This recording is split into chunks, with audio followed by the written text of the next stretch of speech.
Is there a perfect way to cook quinoa? Well, I am a pro and I am going to show you how to do it perfectly.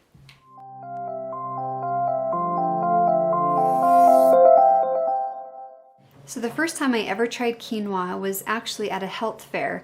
The health fair was set up because there was a half marathon. My husband and I were in San Francisco. It was the first half marathon that he had ever ran. I hadn't run any at that time. So I went with him, and it was partly for our anniversary. So he was going to run over the Golden Gate Bridge and other places to get those miles in for the race. So while he was gone running, I was walking around the different booths, and I was able to taste a sample of something that I had never tried before, and I loved it. It was so good. It actually had cubed beets, and it was quinoa. It was a quinoa salad. And I asked the lady at the booth what it was, and I wrote it down, and as soon as I got home, I went and bought some. So I've been using it ever since. That was over 10 years ago. And what I love about quinoa is that it's a seed, and it's easy to digest, and it's easy to sprout. When you sprout it, it ends up it releases nutrition that's inside of it that only releases when you soak it in water and sprout it. And it's so easy. So you end up with 10 times the amount of nutrition when you soak it. So I'm going to show you how to sprout it. Just pour it in a glass jar.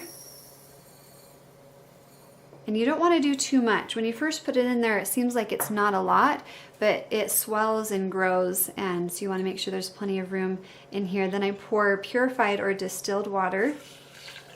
You don't want to use your tap water because there's a lot of chemicals and hard minerals in there, so distilled or purified water at least. And stir it up a little bit, or just mix it around so the water is spread over every seed. You want to use a plastic lid because when you use a metal lid, it just kind of reacts with the seeds. So it's always best to use a plastic. And you'll let that set overnight for 12 hours, 24 hours, and then the next 2 days you'll rinse it, and you'll actually pour it and turn it upside down. So pour the water out and leave it upside down for it to drain, and essentially you're watering it for 2 days.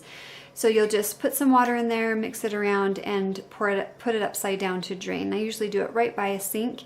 I have a washcloth there, and I just turn it upside down and lean it against the wall.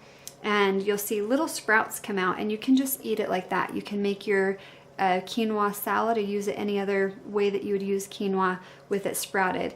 If you want it just a little bit softer, then you can cook it, and we will show you how to do that. Did you know that eating quinoa can boost your brain function? Quinoa is also considered to be a whole protein. It's full of iron and fiber, full of B vitamins. This is a really good source of a healthy, wholesome meal that you can add and replace other foods, but feel like you have the bulk of something heavier in your meal. You can add it to salads. You can eat it alone. You can add sweetener, maybe some coconut oil and honey, and have the added benefits of it being a nutrient-dense food. Quinoa is actually a seed, not a grain, so it's very easy to digest. Many people use quinoa in place of rice and pasta.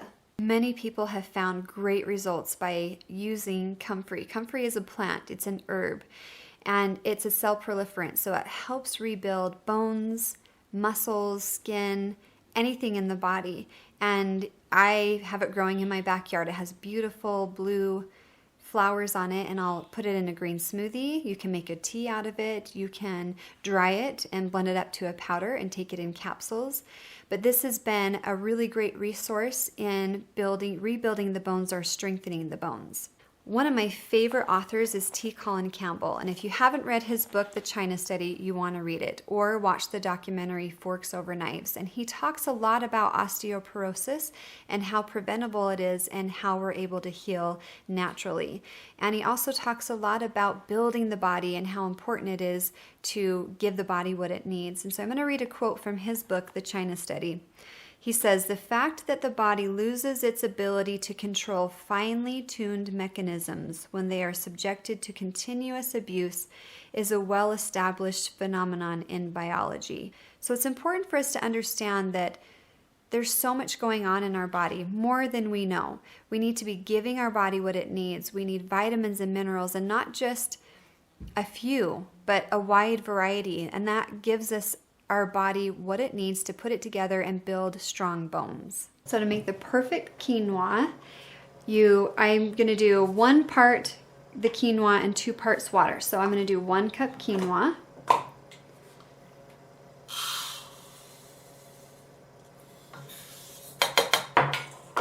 And then 2 cups water.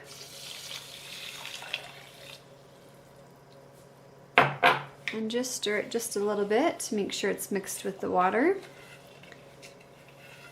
And then the trick is you want to really watch it. Don't walk away. I've too often overcooked it because I thought, oh, I'll go do this while that's cooking, but it cooks so fast that that's where you go wrong, is if you walk away. So make sure you stay by the stove, and then you turn the heat on high, and once it gets to boiling, just low boiling, you put the lid on. And then you turn it down to a low medium, a very low medium. Any higher than that, you're gonna cook some of the nutrition out of it. So you could, depending on your stove, maybe yours is where it needs to be on low. So just be careful, you don't wanna boil it, you just wanna keep it hot enough that it actually cooks. So I'm gonna put this on the stove, and it usually takes about 10 minutes. And after that, I take it off the heat, and I'll look at it, and if it looks like it's soft and that you'll get little sprouts, it looks like it's sprouted a little tail or something, then taste it, and if it's soft enough for your liking, then you're done and you can drain it and use it. But if it's not quite there, take it off the heat still, but leave the lid on. This is the secret. You want to leave the lid on. And then to warm it up, you don't want to put it in the microwave. You could do it in the pan if you have leftover and you put it in the fridge and you want to use it again the next day. One, you could just use it cold and make a cold salad out of it. Or if you want it warm, then put it in a strainer, run hot water over it in your sink until it gets hot, and then you keep the nutrition in it. So I'm going to put this on the stove and let it cook for 10 minutes on low. So here we are with the perfectly cooked quinoa. You can see that there's little sprouts coming out of it, soft enough to enjoy like you would a pasta or a rice. And depending on how you like it, the less you cook it, the better. So if you're okay with it being just a little bit crunchy, then that's better. But if you like it a little bit softer, then as long as you're cooking it on low and you're watching it, you just want to make sure that it's not mushy. And if you've cooked it and it's pretty mushy, then you know you've cooked it too much. So just cook it a little bit less next time. And it just takes experimenting and trying it. And so if the first time you don't cook it right, try again, and I'm sure before you know it, you'll be cooking and preparing the perfect quinoa.